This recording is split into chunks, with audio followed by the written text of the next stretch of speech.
Hello again. This is Steve Zumbrun speaking about the Ravens' demise of the coach and the demise of the team.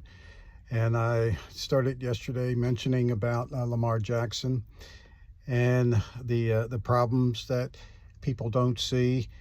And again, if you don't know much about who I am or why I'm even talking, it's because the Holy Spirit put me in the Ravens camp, put me in John Harbaugh's life. I went to the Super Bowl without even being a fan.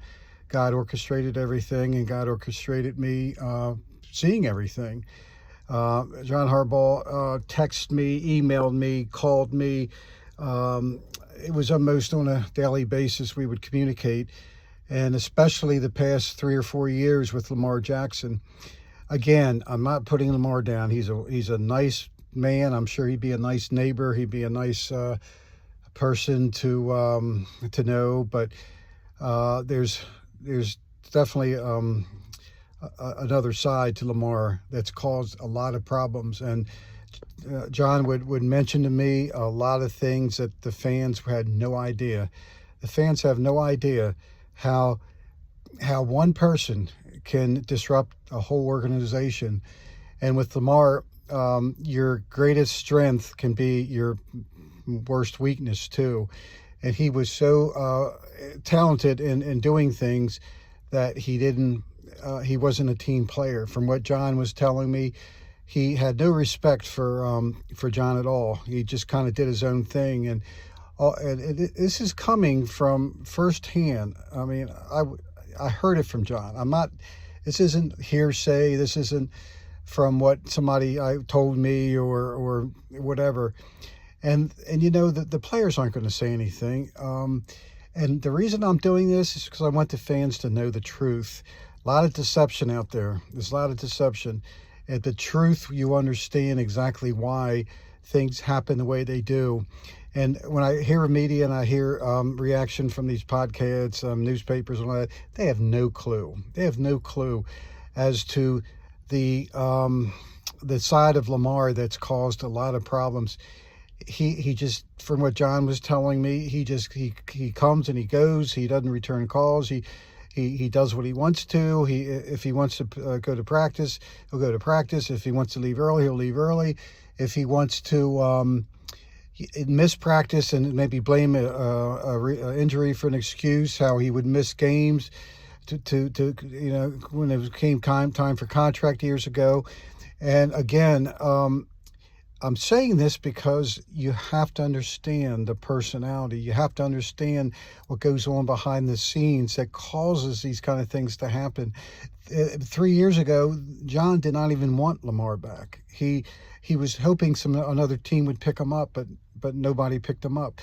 Consider yourself the head coach. In high school and college, you don't allow this to happen to players. If somebody is like Lamar, I don't care how gifted they are, because I played on championship teams. I played on teams that were very successful with the best coaches. They wouldn't put up with that. But in the pros, it's different. You got to put up with that garbage, because the guy who is more important is the guy that makes the tens of millions of dollars, and who's the big name player. The coach has to put up with that. And I know John, with his personality, he had a hard time. And if you look at the videos and see the way he just his face and the sidelines and all that, he just looked like a defeated man. He looked like he had no connection with Lamar.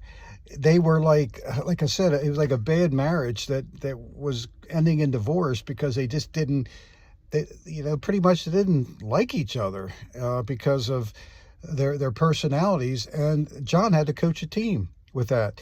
And you knew, and I talked to John all the time, and you knew it was going to come to an inevitable end, because Lamar wants his way. Lamar is the chief. Lamar feels that everything, and all the fan glory and all the media glory, and of course he's a great player, but the greatest weakness can be your most darkest.